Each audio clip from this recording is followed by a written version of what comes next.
Selamat datang dan selamat bergabung dalam mata kuliah Perencanaan Pajak. Hari ini pertemuan yang ke-12. Nah, pembahasan kita di hari ini membahas tentang pemeriksaan dan penyelidikan pajak. Ya, pemeriksaan dan penyelidikan pajak sebenarnya apa sih, Pak? Nah, didefinisikan bahwa pemeriksaan itu merupakan serangkaian kegiatan untuk mencari, mengumpulkan, mengolah data dan atau keterangan lainnya dalam rangka menguji kepatuhan pemenuhan kewajiban perpajakan. Dan tentunya untuk tujuan lain dalam rangka melaksanakan ketentuan perundang-undangan perpajakan. Ya, jadi berkaitan dengan pemeriksaan itu adanya serangkaian kegiatan yang nanti untuk mencari, mengumpulkan, dan mengolah data. Dan kemudian mengumpulkan keterangan-keterangan lainnya, lalu kita akan melakukan pengujian. Ya, pengujian kepatuhan berkaitan dengan pemenuhan kewajiban perpajakan dan untuk tujuan lain dalam rangka melaksanakan ketentuan perundang-undangan perpajakan. Ya, seperti itu. Ya, jadi kita akan bisa melihat apa aja sih Pak yang dikumpulkan. Satu ada invoice. Kemudian yang kedua ada invoice atau faktur. Lalu yang kedua ada faktur pajak. Ya. Lalu ada MOU-nya atau contractual agreement yang nantinya setiap dokumen-dokumen ini akan dijadikan sebagai dasar untuk melakukan pemeriksaan pajak di sebuah perusahaan. Ya. Maka dokumen-dokumen ini telah digunakan atau telah dibuat sesuai dengan keadaan yang sebenarnya, dalam artian bahwa invoice-nya juga sesuai dengan yang tertera di dalam angka yang tertera di dalam invoice itu sesuai dengan barang atau jasa yang diterima. Itu yang pertama. Kemudian yang kedua adalah berkaitan dengan pemenuhan kewajiban perpajakan supaya sesuai dengan undang-undang perpajakan yang berlaku di negara kita. Ya, jangan sampai undang-undang yang berlaku di negara Indonesia ini menyatakan bahwa setiap wajib pajak harus tunduk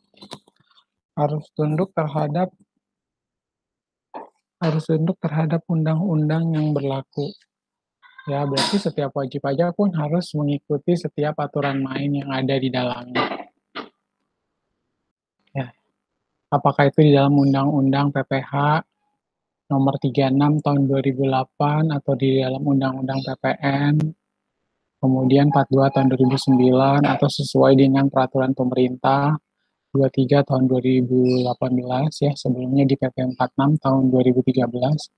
Nah, itu nanti akan disesuaikan sesuai dengan masing-masing atau sesuai dengan kondisi dari perusahaan. Kalau perusahaan menggunakan PP 46 atau dia menggunakan PP 23, berarti dia merupakan perusahaan UMKM. Tarif pajak yang akan dikenakan adalah 0,5%. Ya, seperti itu. Selanjutnya, kita lihat sasaran pemeriksaan.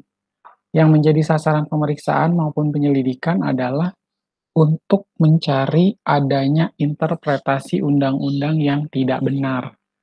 Ya, sasaran pemeriksaan itu kadang kenapa sih pemerintah atau dalam hal ini Direktorat Jenderal Pajak harus melakukan pemeriksaan? Karena ada kalanya interpretasi terhadap undang-undang tersebut tidak sama dengan yang diinginkan menurut kantor pajak. Ya, maksudnya wajib pajak itu pada saat dia membaca undang-undang pajak, dia sesuai dengan interpretasi dia. Padahal sebenarnya maksud dari undang-undang pajak ini bisa saja berbeda. Ya, maka dari itu interpretasi yang salah akan mengakibatkan pelaporan pajak juga yang salah. Pembayaran pajak angkanya salah, bahkan pelaporan pajak pun menjadi salah, seperti itu. Kemudian yang kedua adalah untuk mencari adanya kesalahan hitung. Ya, kalau kita human error melakukan kesalahan dalam menghitung, akhirnya apa? salah juga kan, sudah ditandatangani, lalu sudah distempel perusahaan, dan akhirnya kita salah melakukan penghitungan dan pelaporan jumlah pajak yang seharusnya. Lalu yang ketiga, penggelapan secara khusus dari penghasilan ya. Misalnya penggelapan secara khusus dari penghasilan ini sudah jelas-jelas merupakan penghasilan ya, didefinisikan sebagai penghasilan, ternyata tidak diakui sebagai penghasilan. Ya, jadi sama perusahaan dia tidak mengakui sebagai penghasilan dan menurut Direktorat Jenderal Pajak, penghasilan ini merupakan jenis dari yang harus diakui ya menurut pajak dan didefinisikan sebagai suatu tambahan kemampuan ekonomi. Lalu yang keempat, pemotongan dan pengurangan tidak sesungguhnya yang dilakukan wajib pajak dalam melaksanakan kewajiban perpajakan. Ya, jadinya ada pemotongan dan pengurangan tidak sesungguhnya yang mana dilakukan WP dalam melaksanakan kewajiban perpajakan. Jadi, pemotongan dan pengurangan pajak itu kan harusnya dilakukan sesuai dengan jenis pajak yang akan dipotong, ya kan? Yang pertama. Kemudian, apakah itu PPh pasal 23 ya berarti harus dikenakan pajak penghasilan pasal 23. Lalu kalau itu merupakan PPh pasal 22 ya berarti harus dipotong sesuai dengan tarif PPh pasal 22. Kalau dihitung PPh pasal 21 ya berarti harus dipotong pajak penghasilan pasal 21. Ya harus disesuaikan dengan hal tersebut. Nah, lalu kita lanjutkan berkaitan dengan pemeriksaan ini. Jadi setiap wajib pajak harus memperhatikan poin-poin tersebut ya. Harus bisa menginterpretasikan undang-undang secara benar, lalu harus benar dalam melakukan penghitungan pajak. Ketiga, kalau memang didefinisikan sebagai penghasilan atau tambahan kemampuan ekonomis, tentunya harus diakui sebagai penghasilan. Lalu yang keempat, pemotongan dan pengurangan tidak sesungguhnya ya yang dilakukan wajib pajak dalam melaksanakan kewajiban perpajakannya. Seperti itu. Nah, kita lihat tujuan pemeriksaan. Ya, tujuan pemeriksaan itu yang pertama, untuk menguji kepatuhan pemenuhan kewajiban perpajakan dalam rangka memberikan kepastian hukum, keadilan, dan pembinaan kepada wajib pajak yang dapat dilakukan dalam hal sebagai berikut. Ya, jadi kita akan melakukan pengujian kepatuhan pemenuhan kewajiban perpajakan. Ya, supaya apa bisa memberikan kepastian hukum. Ya, benar dalam menerapkan undang-undang perpajakan yang ada, ya keadilan dan pembinaan kepada wajib pajak yang dapat dilakukan dalam hal satu, SPT menunjukkan kelebihan pembayaran pajak. Ya, termasuk yang telah diberikan pengembalian pendahuluan kelebihan pajak. Ya, SPT ini akan menunjukkan kelebihan pembayaran pajak termasuk yang telah diberikan pengembalian pendahuluan kelebihan pajak. Ya, kemarin saya sampaikan kalau kelebihan pembayaran pajak aja nantinya akan dikenakan atau dia langsung diperiksa adanya pemeriksaan pajak. Maka dari itu jangan sampai terjadinya kelebihan pembayaran pajak. Ya, bagus kalau bisa mendapatkan pengembalian pendahuluan. Ya, pengembalian kelebihan pajak. Kalau enggak, lebih bayar pajaknya yang kemarin misalnya lebih bayar, setelah diperiksa malah menjadi kurang bayar. Ya, seperti itu. Itu akan menjadi berbahaya. Lalu, yang berikutnya kedua, SPT tahunan pajak penghasilan menunjukkan rugi. Ya, kalau SPT tahunan menunjukkan rugi berarti juga pasti kalau misalnya dia memang baru berdiri perusahaannya. Lalu 6 bulan berjalan memang dalam kondisi rugi, ya berarti itu bisa diterima. Tapi perusahaannya sudah jalan lama, tapi kok rugi terus? Nah, ini kan pasti menjadi pertanyaan. Ada sesuatu yang salah, yang mana harus dilakukan pemeriksaan. Mau lebih bayar atau rugi, tetap harus diperiksa pajak. Kemudian yang ketiga, SPT tidak disampaikan atau disampaikan tidak pada waktu yang telah ditetapkan. Ya, jadinya ternyata pada saat menyampaikan SPT ini dia telat dalam menyampaikan SPT. Bahkan ada yang sengaja tidak melaporkan SPT-nya. Ya, pasti akan diperiksa. Lalu yang keempat, SPT yang memenuhi kriteria seleksi yang ditentukan oleh Dirjen Pajak. Ya, kalau memang SPT tersebut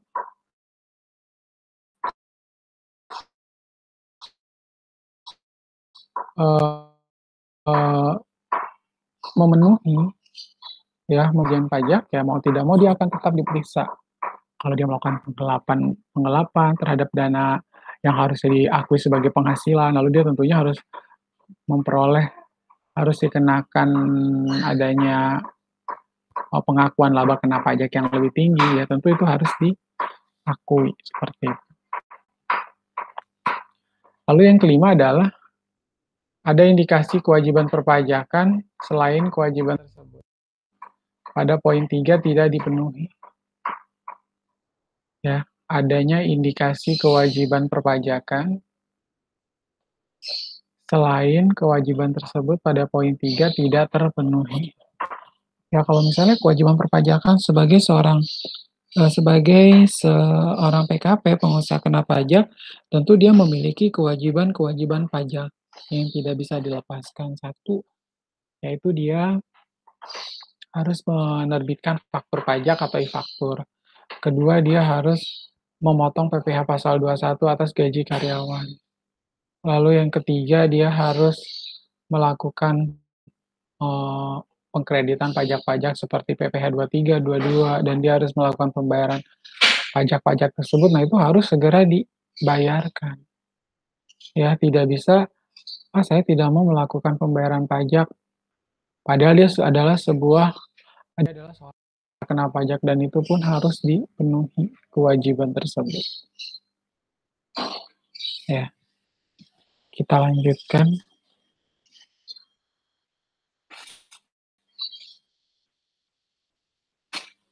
Nah, tujuan lain dalam pemeriksaan, ya kita tadi sudah melihat tujuan utama dalam pemeriksaan. Sekarang adalah tujuan pemeriksaan, tujuan lain dalam pemeriksaan. Dalam rangka melaksanakan ketentuan perundang-undangan perpajakan yang dapat dilakukan dalam hal satu pemberian NPWP secara jabatan ya. Maksudnya apa sih Pak pemberian NPWP secara jabatan? Pemberian NPWP secara jabatan itu dilakukan karena misalnya seorang pengusaha ini sudah harus dikukuhkan sebagai PKP, tapi dia memilih untuk tidak melakukan atau mengukuhkan dirinya sebagai PKP. Nah, ini akan dilakukan pemberian wajib pajak secara jabatan oleh pemerintah atau oleh Direktorat Jenderal Pajak. Ya, pemberian NPWP secara jabatan. Lalu yang kedua, penghapusan nomor pokok wajib pajak. Ya, penghapusan nomor pokok wajib pajak sejauh apa memang dia sudah tidak memenuhi lagi persyaratan sebagai PKP atau meninggalkan Indonesia untuk selama-lamanya. Ya, misalnya ada perusahaan yang memang berencana untuk tinggal di luar, akhirnya untuk dia membubarkan perusahaan yang ada di Indonesia dan kemudian keluar dari Indonesia. Nah, berarti mau tidak mau harus dilakukan penghapusan nomor pokok wajib pajak. Ya. Tujuan lain yang ketiga, pengukuhan atau pencabutan NPWP ya. Jadi namanya NPWP atau nomor pokok pengukuhan, nomor pokok nomor pengukuhan pengusaha kena pajak. Ya, itu nantinya akan dilakukan berkaitan dengan dia sebenarnya kedudukannya sama ya, NPWP dan juga NPWP itu sama-sama memiliki kedudukan yang sama. Nantinya pada saat pengusaha itu akan melakukan sudah memiliki omset di atas 4,8 M, maka harus dikukuhkan sebagai pengusaha kena pajak. Kalau misalnya sudah tidak memenuhi lagi omsetnya di atas 4,8 M per tahun, maka harus dilakukan pencabutan NPWP. Ya, seperti itu. Kita lanjutkan. Tujuan lain yang berikutnya wajib pajak mengajukan keberatan, ya. Wajib pajak mengajukan keberatan ya pada saat dia mengajukan keberatan misalnya dia memiliki atau dia memiliki yang namanya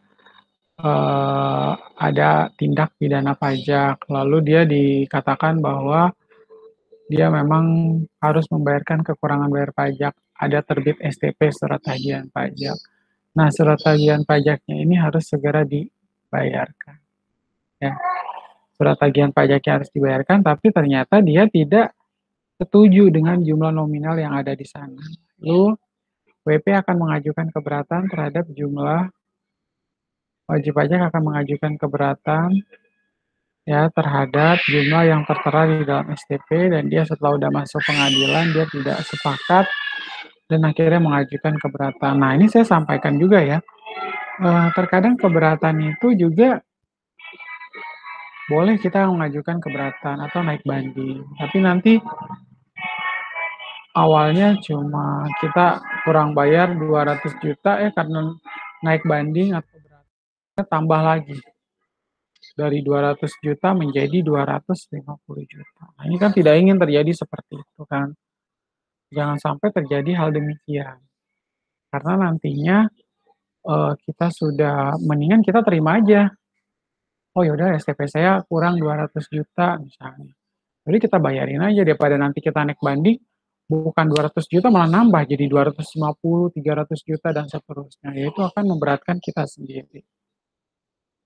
Ya, kemudian tujuan pemeriksaan yang berikut yang kelima, pengumpulan bahan guna penyusunan norma penghitungan penghasilan neto ya. Di sini akan melakukan pengumpulan bahan guna penyusunan norma penghitungan penghasilan neto. Jadi ada penyusunan norma penghitungan.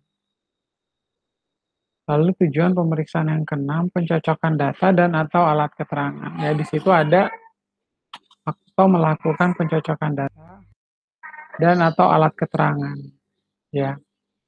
Selanjutnya, kalau pencocokan data itu maksudnya gimana, Pak? Misalnya pengusaha atau PTA.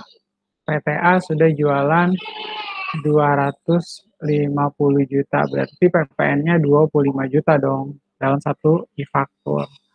Nah, ternyata si vendornya setelah bertransaksi dengan PTA ini, dia sudah mengakui PPN masukan sebesar 25 juta.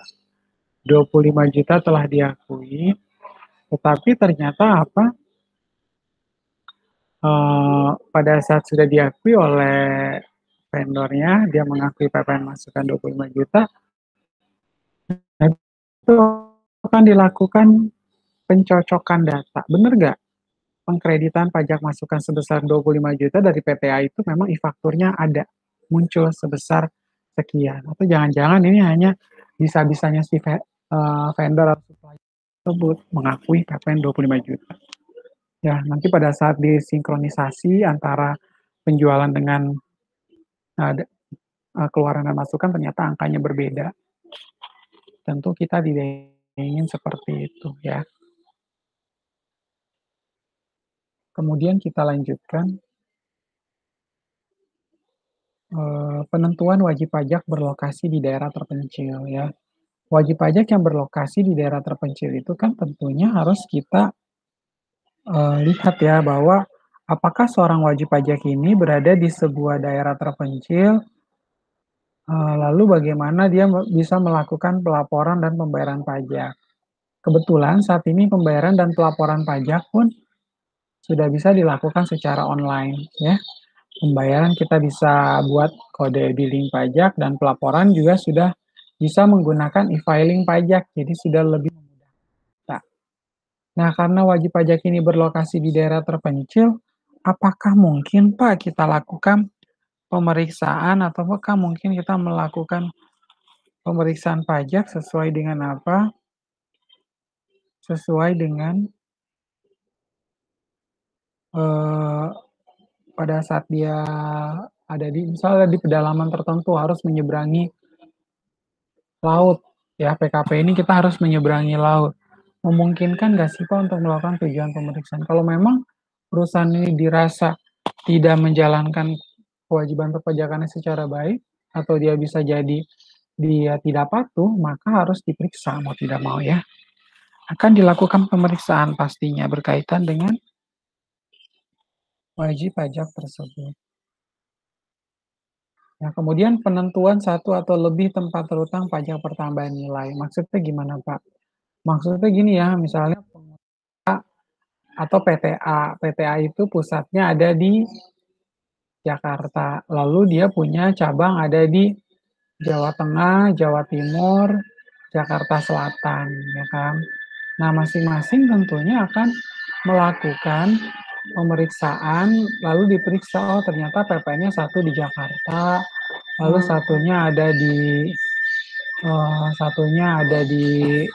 pusatnya di Jakarta, cabangnya ada di Jawa Timur, ada di Jawa Tengah. Nah, kita tentu harus memilih, ya kan. Tentunya kita ingin memilih siapa yang harus mengakui PPN terutang tersebut. Nah, kita di Indonesia ada yang namanya sebagai PPN pemusatan, pemusatan PPN. Biasanya karena yang Jakarta sebagai pusat, dia yang harus mengakui pemusatan pajak pertambahan, kan. Si cabangnya jangan mengakui pemusatan PPN. Pemusatan PPN hanya dilakukan oleh si pusat. Lalu yang kedua adalah teman-teman akan melihat bahwa berkaitan dengan hmm, untuk pajak-pajak yang lain, jenis pajak yang lain itu kita nggak bisa samakan ya. Kalau PPN-nya dipusatkan di Jakarta, tapi untuk pajak penghasilan pasal 21, 22, 23-nya tetap harus dilakukan di mana? Ya tetap harus dilakukan di masing-masing daerah. Ya, jadi harus daerahlah yang akan mengakui PPh-nya. Jadi PPN-nya boleh dipusatkan, PPh masing-masing itu dilakukan oleh masing-masing daerah seperti itu. Selanjutnya kita lihat berikutnya ya, pelaksanaan ketentuan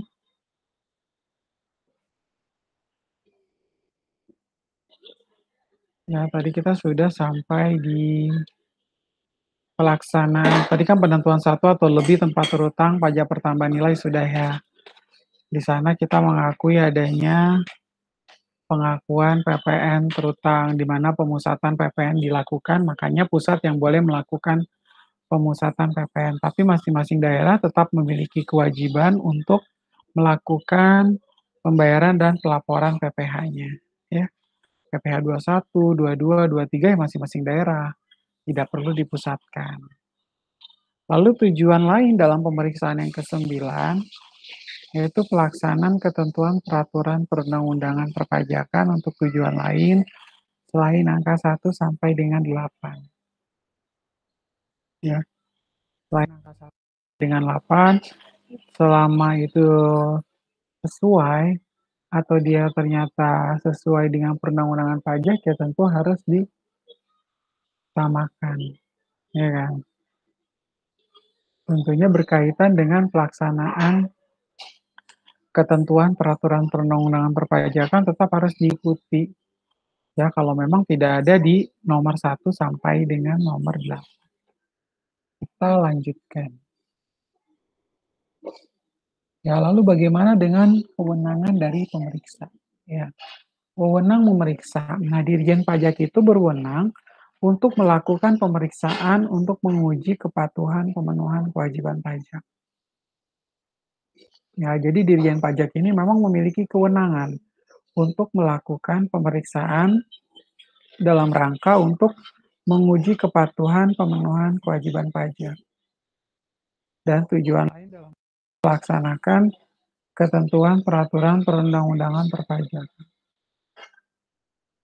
Ya, jadi sebaiknya kita sebagai wajib pajak kita harus berhati-hati juga. Ya, jangan terlalu misalnya teman-teman sudah merasa bahwa oh saya kayaknya takutnya ini ada yang salah. Nah, di dalam laporan pajak atau laporan tahunan perusahaan, nah itu harus segera kita revisi atau kita lakukan pembetulan supaya tidak terjadinya pemeriksaan pajak, karena Dirjen Pajak dia akan melakukan penyidikan, pemantauan ya, berkaitan dengan setiap data-data yang dimiliki oleh wajib pajak. Ya, kewenangan Dirjen Pajak untuk melakukan pemeriksaan dalam rangka menguji kepatuhan, pemenuhan kewajiban perpajakan, dan juga tujuan lain dalam rangka melaksanakan ketentuan peraturan perundang-undangan perpajakan, ya seperti itu. Nah, sebagai wajib pajak tadi, supaya kita tidak salah dalam menginterpretasikan undang-undang, teman-teman harus baca dulu ya penjelasan dari undang-undang yang ada, undang-undang pajak yang ada. Kemudian yang kedua adalah teman-teman harus memantau bagaimana supaya uh, tidak salah hitung, tidak salah bayar ya. Kalau kita salah menghitung, pasti kita akan salah bayar dan akhirnya berdampak pada harus melakukan pembetulan. Kalau ternyata terjadi kekurangan bayar pajak, ya mau tidak mau kita akan bermasalah buat kita sendiri. Ya, seperti itu.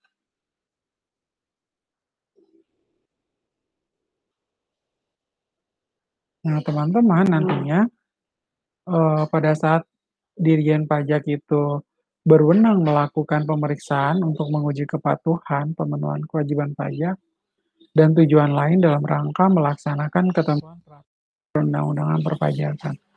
Ya, pernah ada pertanyaan, Pak, kalau saya kan pengusaha usaha kecil, mungkin nggak sih Pak saya diperiksa? Kalau biasanya pengusaha kecil tidak terlalu menjadi perhatian ya.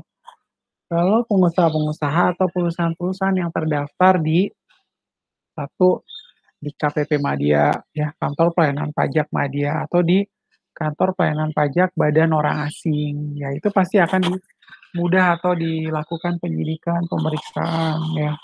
Kalau memang sudah terdaftar di KPP-KPP tersebut. Ya, tapi nanti setelah sudah dilakukan pemeriksaan terhadap PKP yang berada di dalam KPP Madya maupun di dalam KPP Badan Orang Asing, pasti akan berlanjut kepada pengusaha-pengusaha yang lain ya. Yang kalau dulu orang pribadi jarang ada yang diperiksa, tapi lama-kelamaan sekarang akan dilakukan juga pemeriksaan terhadap orang pribadi, aset yang mereka miliki ya.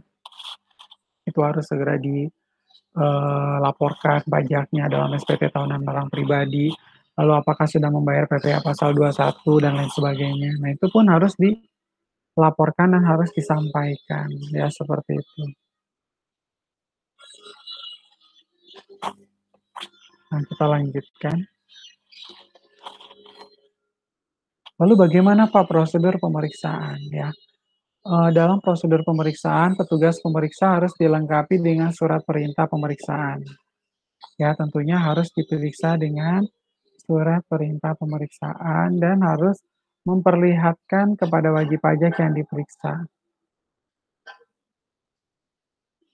Ya, petugas pemeriksa harus dilengkapi dengan surat perintah pemeriksaan dan harus memperlihatkan kepada wajib pajak yang diperiksa.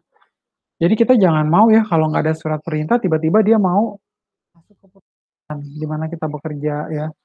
Jadi kalau misalnya dia mau periksa ya tunjukkan dulu mana surat perintah pemeriksaannya. Baru dari sana boleh melakukan pemeriksaan di dalam perusahaan. Ya, seperti itu. Jadi kita sebagai wajib pajak pun memiliki hak. Kita memang memiliki kewajiban, namanya aja wajib, wajib pajak. Tapi kita pun memiliki hak. Haknya adalah boleh meminta keterangan terhadap segala sesuatu yang tidak terlalu jelas. Ya, jadi teman-teman boleh meminta keterangan hal tersebut. Kalau memang ada surat perintah pemeriksaan, mana surat perintahnya. Kemudian yang kedua adalah bagaimana dengan setiap dia pasti akan ada name tag ya, name tag yang diperkenalkan sebagai pemeriksa. Biasanya terdiri dari ada 3 orang, satu anggota ya, kadang ketua juga ada yang merangkap anggota ya. Ketua ada yang merangkap anggota juga. Jadi yang datang cuma 2 orang pada saat melakukan pemeriksaan pajak. Ya, seperti itu.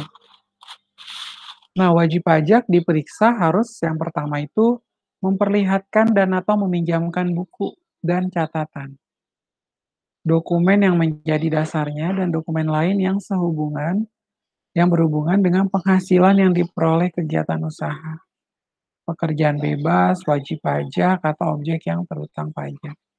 Ya, kadang kan gini ya, pemeriksa pajak tadi dia udah memberikan, yang namanya surat perintah pemeriksaan, satu. Kemudian wajib pajak pun yang diperiksa ini harus apa, memperlihatkan dan atau meminjamkan buku atau catatan. Ada buku, catatan, dokumen jadi dasarnya, ya. Kalau misalnya harus buka gudang, ya silakan. Ya biasanya kalau bagian accounting kan menyimpan di gudang itu 10 tahun ya, dokumen yang disimpan itu selama 10 tahun.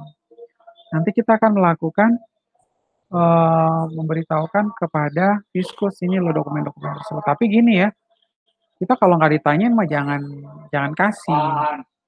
Ya, kalau misalnya kita, eee, nggak dikasih ya jangan kasih ya, seperti itu. Nggak boleh kita kasih, jadi kalau dia nanya aja kita kasih, ya seperti itu. Kalau kita nggak boleh, kalau misalnya dia nggak pinjam nggak usah kita kasih, tapi kalau misalnya dia pinjam, ya udah boleh diambil salah satu random, ya sesuai dengan apa yang dia minta. Ya nanti wajib pajak diperiksa harus memperlihatkan dan atau meminjamkan buku atau catatan, dokumen yang menjadi dasarnya, dan dokumen lain yang berhubungan dengan penghasilan yang diperoleh. Ya, setiap penghasilan yang diperoleh itu harus dicatat. Kemudian kegiatan usaha, pekerjaan bebas, wajib pajak, atau objek yang berutang pajak. Ya, itu pun harus disampaikan secara jelas. Nah, pekerjaan bebasnya itu apa saja? Ya, kemudian teman-teman akan melihat berkaitan dengan hal tersebut. Ya, memperlihatkan dan atau meminjamkan setiap buku atau catatan, dokumen yang menjadi dasarnya, dan dokumen lain yang berhubungan dengan penghasilan yang diperoleh. Kegiatan usaha, pekerjaan bebas wajib pajak, atau objek yang terutang. Lalu yang berikut, ya jadi emang sih kalau saya bisa menyatakan bahwa catatan atau dokumen itu kan sifatnya private and confidential ya. Kadang nggak semua perusahaan itu mau kasih dokumennya loh. Kayak rekening koran atau bonggolnya buku giro. Itu mereka kan nggak mau tuh. Mereka biasa simpan rekening koran atau bonggol buku giro dan juga dokumen-dokumen penting lainnya. Mereka tidak mau atau tidak semudah itu untuk membeberkannya kepada Fiskus. Ya, jadi sejauh Fiskus itu maksa untuk minta ditunjukkan ya kita tunjukkan. Kalau mau fotokopi boleh nggak Pak? Boleh ya.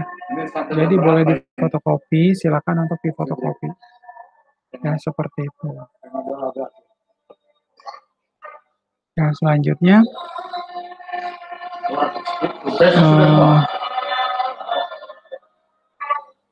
jadi berkaitan dengan setiap penghasilan kegiatan usaha, pekerjaan bebas wajib pajak, atau objek yang berutang pajak.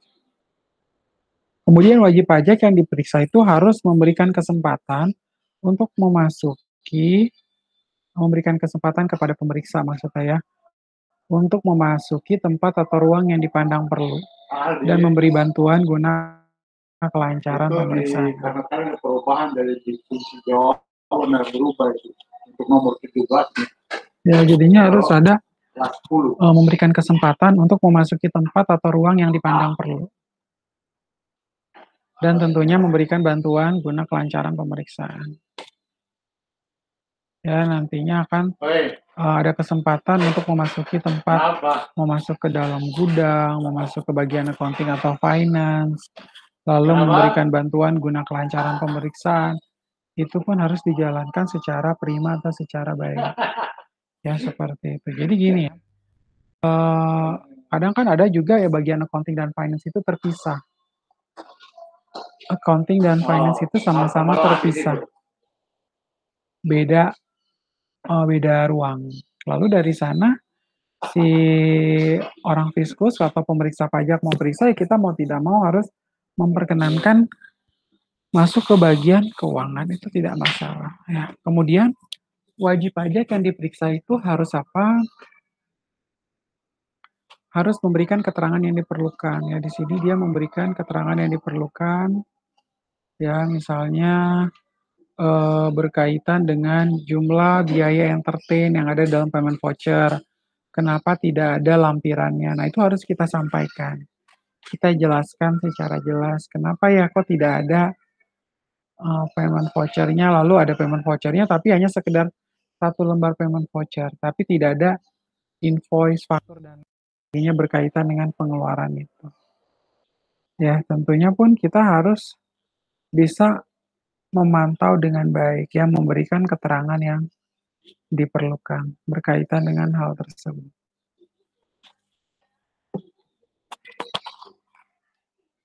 Ya, kita lanjutkan. Prosedur dari pemeriksaan ya. Bagaimanakah prosedur dalam pemeriksaan ya? Apabila dalam mengungkapkan pembukuan, pencatatan, atau dokumen, serta keterangan yang diminta, wajib pajak terikat oleh suatu kewajiban untuk merahasiakan. Ya, maka kewajiban untuk merahasiakan itu ditiadakan.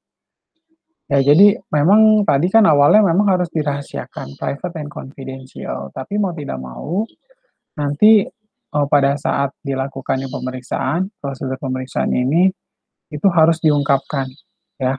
Dalam mengungkapkan pembukuan, pencatatan, atau dokumen, serta keterangan yang diminta, wajib pajak itu terikat oleh suatu kewajibannya untuk merahasiakan.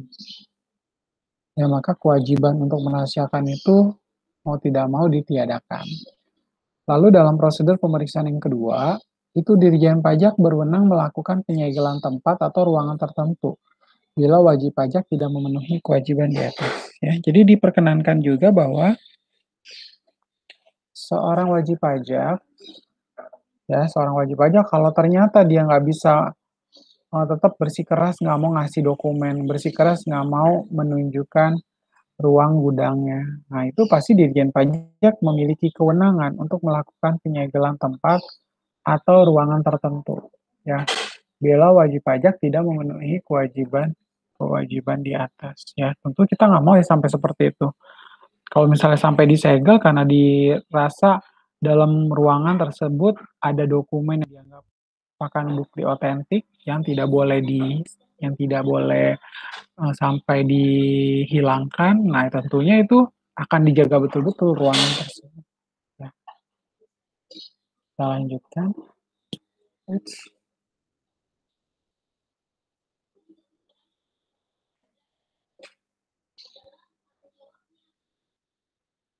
Ya, jadi dalam prosedur pemeriksaan ini kan eh, tadi memperlihatkan, meminjamkan buku atau catatan, lalu memberikan keterangan yang diperlukan sudah, ya memberikan kesempatan untuk memasuki tempat atau ruang yang dipandang perlu, dan memberi bantuan guna kelancaran, dan memberi bantuan guna kelancaran pemeriksaan. Ya, seperti itu. Nah, kemudian Dirjen Pajak tadi sudah apabila dalam mengungkapkan pembukuan, pencatatan, dokumen, serta keterangan yang diminta, wajib pajak terikat oleh suatu kewajiban untuk merahasiakan. Maka kewajiban untuk merahasiakan itu ditiadakan. Ya, seperti itu. Ya. Dan kemudian Dirjen Pajak pun harus apa? Jangan semena-mena juga ya. Mentang-mentang dia melakukan pemeriksaan pajak, dia semena-mena terhadap apa yang dilakukan oleh, ya dia melakukan tindakan semena-mena terhadap wajib pajak. Suka-suka gue aja lah. Oh, Andre belum. Andre kelas berapa? 12? Ya, suka-suka gue saja lah. Jadi gue akan semena-mena terhadap wajib pajak yang gue periksa. Jadi dia menggunakan otoritasnya untuk menekan wajib pajak. Nah, ini juga tidak boleh ya, seperti itu. Mentang-mentang dia fiskus, lalu dia dalam memperlakukan wajib pajak. Ada wajib pajak itu kan harus dilindungi juga, dia pun harus mendapatkan hak, ya, hak yang harus dilindungi, jangan sampai semena-mena juga terhadap hal tersebut. Nah, setelah pemeriksaan, kita akan menuju kepada penyidikan. Ya, penyidikan itu berarti lebih dalam lagi sebenarnya. Kalau pemeriksaan tidak terlalu dalam kadarnya. Ya, lalu ada penyidikan. Penyidikan ini sifatnya jauh lebih dalam lagi. Ya, supaya kita tidak salah atau tidak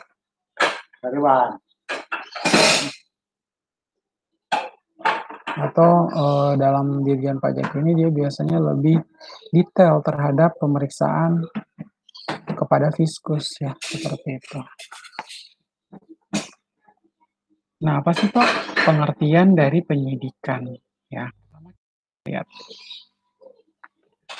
Penyidikan itu didefinisikan sebagai serangkaian tindakan yang dilakukan oleh penyidik untuk mencari serta mengumpulkan bukti, yang dengan bukti tersebut membuat terang tindak pidana di bidang perpajakan yang terjadi serta menemukan tersangkanya.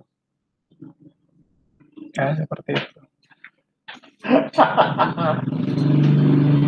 Ya, jadi serangkaian tindakan yang dilakukan oleh penyidik untuk mencari serta mengumpulkan bukti yang dengan bukti itu membuat terang tindak pidana di bidang perpajakan yang terjadi serta menemukan tersangkanya. Nah, teman-teman tentunya akan beranggapan sebagai apa? Tindakan yang dilakukan oleh penyidik ini, itu juga sebagai WP juga ngeri juga ya. Dia boleh masuk ke dalam perusahaan, periksa ke setiap tempat yang menjadi rahasia di dalam perusahaan, mengambil dokumen secara random. Lalu dia juga akan berusaha semaksimal mungkin supaya membuat terang tindak pidana di bidang perpajakan yang terjadi serta menemukan tersangkanya. Makanya biar kita aman, kita sih boleh melakukan perencanaan pajak aja. Daripada kita membuat penggelapan pajak, lebih baik kita membuat perencanaan pajak yang nanti akan sedikit banyak memudahkan kita, ya, memudahkan buat si wajib pajaknya. Nggak perlu ketakutan dia, karena sudah tersedia adanya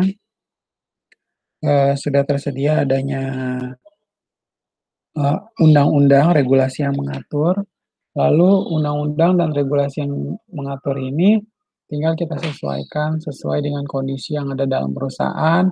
Kita buat perencanaan pajak, ya. Kita akan buat perencanaan pajak yang baik, yang bertanggung jawab, tidak menyalahi aturan main, ya. Sehingga pada saat penyidik melakukan pemeriksaan, bahkan sampai mengorek seluruh data yang ada di dalam, kita pun tidak terlalu takut atau was-was. Ada sesuatu hal yang kita lindungi, seperti itu. Ya, kita bisa melihat hal demikian. Nah, kemudian kita lanjutkan. Nah, kita lihat penyidik dalam tindak pidana. Penyidik dalam tindak pidana adalah pejabat PNS. Ya, penyidik dalam tindak pidana adalah pejabat PNS tertentu di lingkungan Dirjen Pajak yang diberikan wewenang khusus sebagai penyidik untuk melakukan penyidikan tindak pidana di bidang perpajakan. Ya, sesuai dengan ketentuan peraturan perundang-undangan perpajakan. Ini berarti boleh diambil aja ya secara random, enggak ya. Seorang penyidik ini dia adalah seorang aparatur sipil negara dan kemudian dia harus sudah mengikuti pelatihan ya, training berkaitan dengan menjadi seorang penyidik yang handal dan bertanggung jawab, ya kan?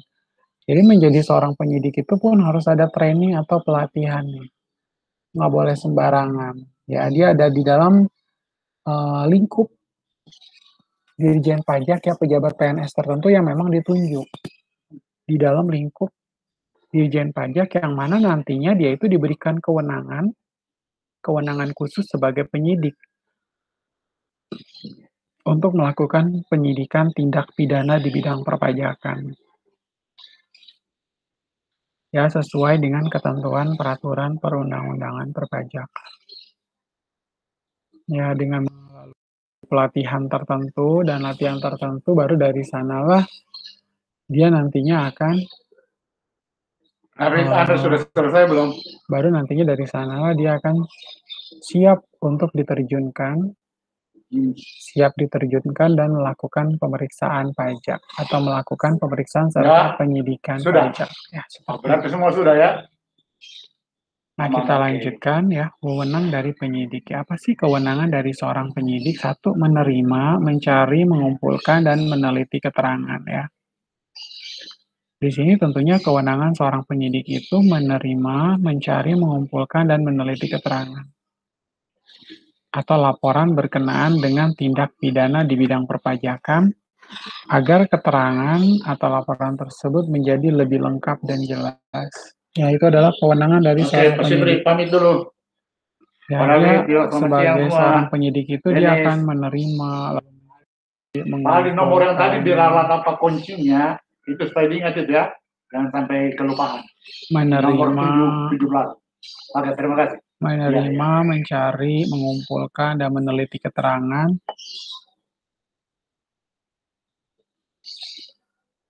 Menerima, mencari, mengumpulkan, dan meneliti keterangan.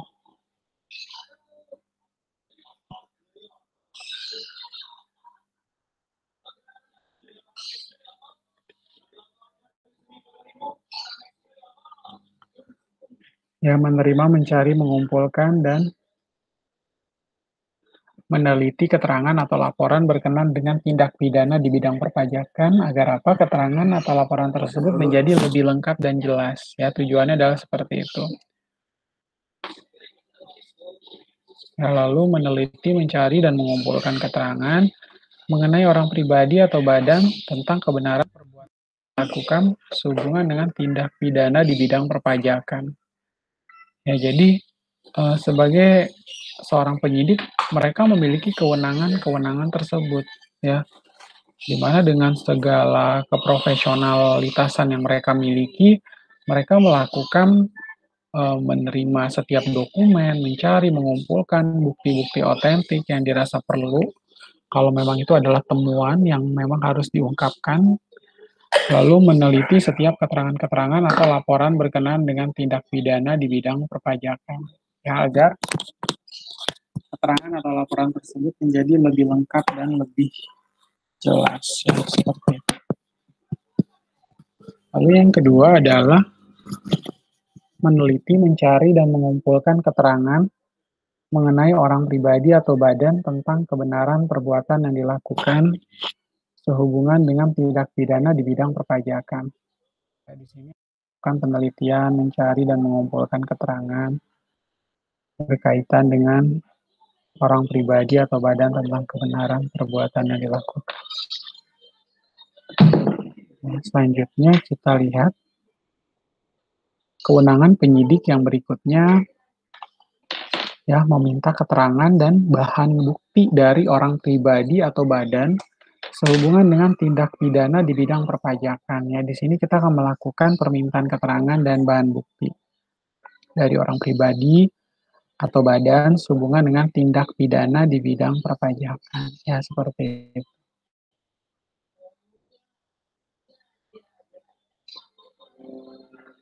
Ya, jadi kalau misalnya minta keterangan, kadang gini, fiskus atau pemeriksa, bahkan penyidik itu dia melakukan permintaan keterangan kepada staf-staf yang dianggap staf-staf baru. Jadi ditanyain, jawab apa adanya, tidak ada yang ditutup-tutupin, ya. Kalau meminta keterangan atau meminta bahan bukti, pasti orang kita misalnya ngambil secara random kepada salah satu staf, dia pasti akan menunjukkan atau memberikan jawaban yang kita inginkan. Ya, atau kalau misalnya penting, kalau misalnya kita nanya sama manajernya kesulitan nggak dikasih jawaban, ya lebih baik kita menunjukkan hal yang kita tanya kepada mereka yang gampang untuk ditanya dan nanti memberikan jawaban sesuai dengan ekspektasi kita.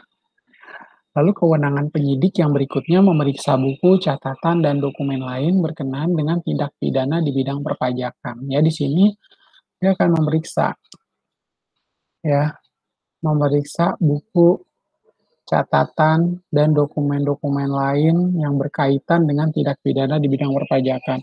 Kalau tadi saya menyampaikan ada pembicara yang menyatakan tentang biaya entertain, ya, ternyata di dalam biaya entertain ini hanya terdiri dari selembar payment voucher tanpa ada lampiran-lampiran atau pendukung dokumen lainnya. Nah, itu pun dia akan dianggap sebagai sesuatu hal yang bermasalah pastikan.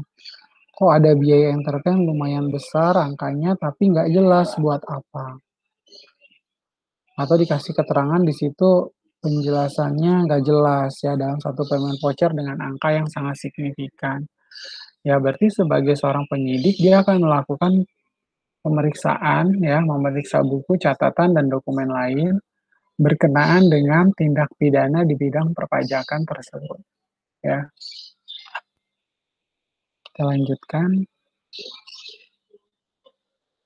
Nah, kewenangan penyidik yang berikut yaitu menerima, mencari, mengumpulkan, dan meneliti keterangan atau laporan berkenaan dengan pidana di bidang perpajakan agar keterangan atau laporan tersebut menjadi lebih lengkap dan jelas. Kadang gini ya, karena tadi berdasarkan interpretasi kita tidaklah tidaklah benar ya. Kadang kita interpretasi sebagai seorang wajib pajak nggak terlalu tepat. Akhirnya mengakibatkan laporan pajak kita menjadi salah atau keliru ya.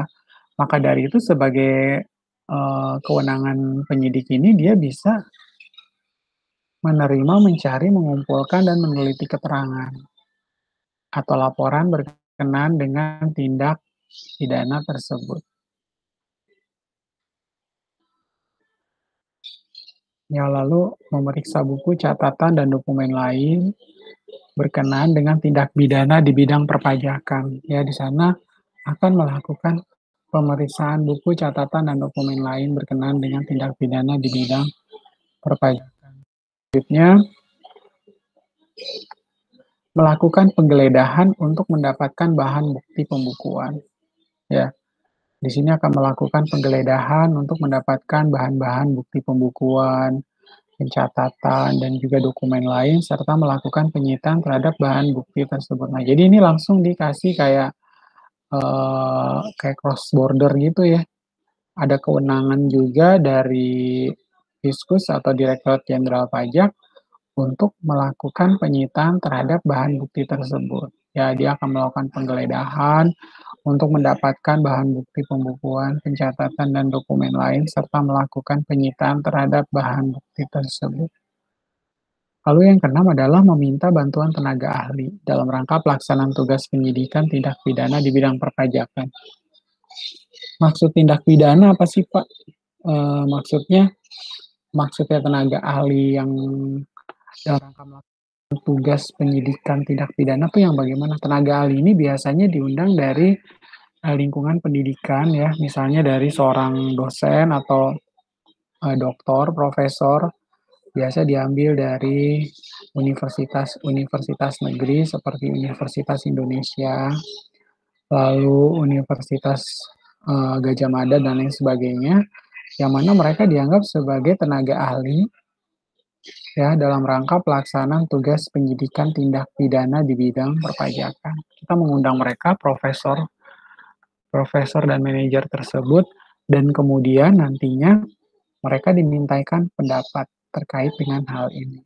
Ya, meminta bantuan tenaga ahli dalam rangka melaksanakan tugas penyidikan tindak pidana di bidang perpajakan. Nah, kemudian kita lanjutkan menyuruh berhenti dan atau melarang seseorang. Ya, di sini menyuruh berhenti dan atau melarang seseorang kan ruangan atau tempat pada saat pemeriksaan sedang berlangsung dan memeriksa identitas orang, benda, dan atau dokumen yang dibawa. Ya, seperti itu. Jadi kita bisa meminta seseorang ini untuk berhenti dan atau melarang seseorang itu untuk meninggalkan ruangan atau tempat pada saat pemeriksaan. Kalau dirasa dia itu berusaha untuk menghancurkan bukti otentik tadi, ya kita harus mau ngomong kita usir dia kan. menyuruh dia berhenti atau melarang seseorang meninggalkan ruangan atau tempat pada saat pemeriksaan sedang berlangsung, dan memeriksa identitas orang, benda, dan atau dokumen yang dia bawa. Kalau dia berusaha ingin mengumpat dokumen tersebut, ya kita langsung suruh dia berhenti dan melarang orang tersebut ya meninggalkan ruangan. Ya, jadi sebagai seorang penyidik dia punya hak yang mana dia harus memutuskan secara tegas hal-hal apa saja yang boleh dilakukan dan juga hal apa saja yang tidak bisa dilakukan. Lalu kewenangan penyidik yang berikut yaitu memotret seseorang yang berkaitan dengan tindak pidana di bidang perpajakan ya. Cara cepatnya adalah dengan menggunakan handphone atau cellphone. Ya begitu Fiskus merasa ini orang berusaha ingin melarikan diri atau dia dengan tindakan sengaja melakukan ambil dokumen, payment voucher, lalu dia umpetin dan dia masukkan ke dalam kantongnya, nah itu kita harus foto. Ya, memotret seseorang yang memang berkaitan dengan tindak pidana di bidang perpajakan. Atau kita ambil contoh ada direkturnya. Nah, direkturnya ini bisa nih kita langsung foto. Ya, si direkturnya kita foto, kemudian supaya dia nggak lari ya. Kalau misalnya dia berusaha melarikan diri, kita sudah punya eviden kita kirimkan kepada pimpinan kita di bagian penyidik dan pemeriksaan supaya segera memutuskan jangan sampai orang ini akan lari meninggalkan Indonesia karena dia telah membawa bukti-bukti yang sangat penting atau dia memang terindikasi telah melakukan tindak pidana di bidang perpajakan. Ya, ini banyak ya terjadi kejadian seperti ini di mana wajib pajak yang melakukan tindak pidana di bidang perpajakan, mereka berusaha kabur dari Indonesia. Mereka memilih meninggalkan Indonesia, ya ternyata sampai di bandara mereka langsung dihentikan. Tidak diperkenankan untuk apa? Untuk meninggalkan Indonesia karena mereka dianggap telah bertindak atau melakukan suatu perbuatan yang merugikan negara ya. Ini kan menggelapkan pajak kan berarti merugikan negara, uangnya uang rakyat. Ya sebenarnya kita nih udah tahu kan sebagai sesuatu hal yang salah, maka dari itu jangan sampai melakukan penggelapan pajak. Lebih bagusnya tuh kita melakukan apa? Melakukan yang lebih tepatnya kita melakukan tax planning atau perencanaan pajak ya. Supaya kita tidak salah dalam menerapkan. Seperti itu.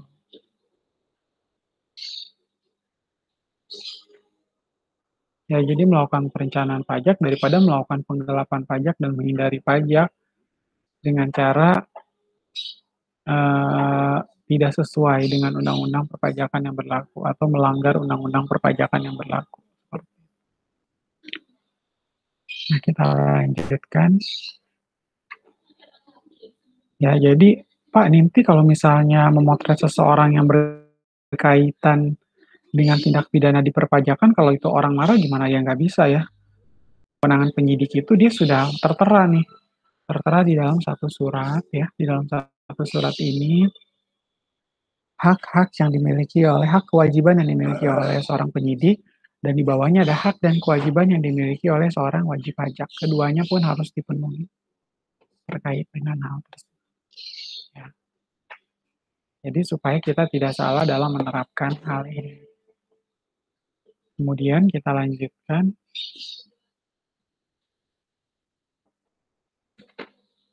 Nah, kewenangan penyidik yang berikutnya adalah memanggil orang untuk didengar keterangannya dan diperiksa sebagai tersangka atau saksi. Ya, jadi kalau kita memanggil orang, misalnya memanggil secara random ya, staff atau manajer atau supervisornya secara random, kemudian diperiksa sebagai tersangka atau saksi. Nah, itu pun kita memiliki seorang penyidik ini memiliki kewenangan. Lalu yang berikutnya menghentikan penyidikan. Boleh dia menghentikan penyidikan kalau dirasa sudah cukup buktinya atau terdakwanya sudah pihak yang melakukan penggelapan pajak itu sudah ketahuan.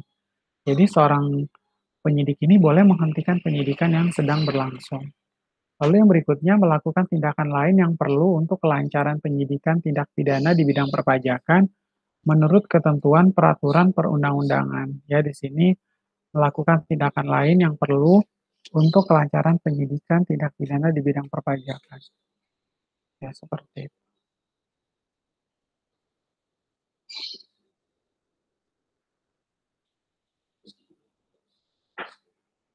Ya, lalu kalau tadi kita sudah melihat haknya ya, hak kewenangan dari seorang penyidik.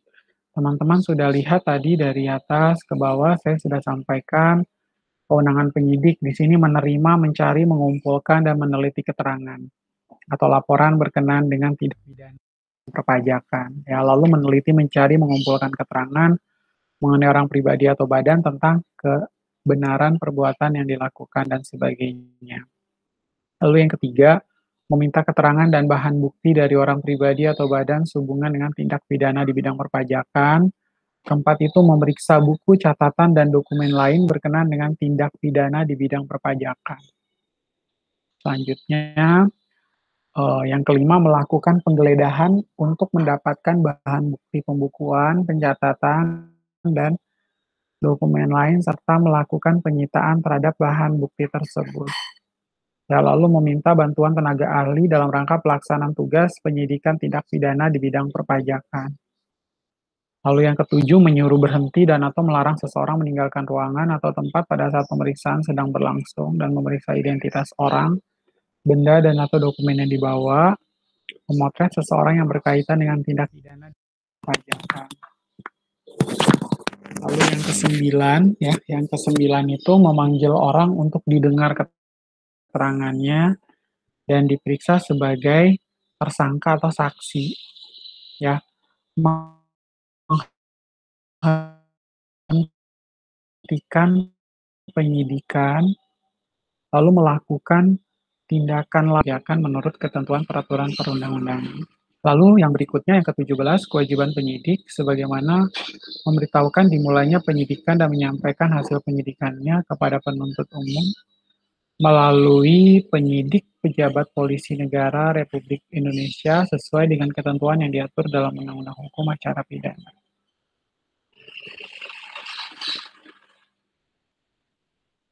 Ya, jadi kalau di Indonesia, ini selain disampaikan kepada polisi, juga disampaikan kepada KPK dong pasti. Ya, menyampaikan hasil penyidikannya kepada penuntut umum melalui penyidik pejabat polisi negara Republik Indonesia sesuai dengan ketentuan yang diatur dalam Undang-Undang Hukum Acara Pidana. Ya, kurang lebih seperti itu ya untuk materi kita pada hari ini. Ya, semoga memberikan pencerahan bagi teman-teman semua berkaitan dengan pemeriksaan dan penyidikan pajak. Ya, akhir kata dari saya, teman-teman tetap semangat di masa pandemi COVID-19. Kemudian tetap jaga kesehatan, gunakan masker, gunakan hand sanitizer, dan sampai ketemu minggu depan. Terima kasih.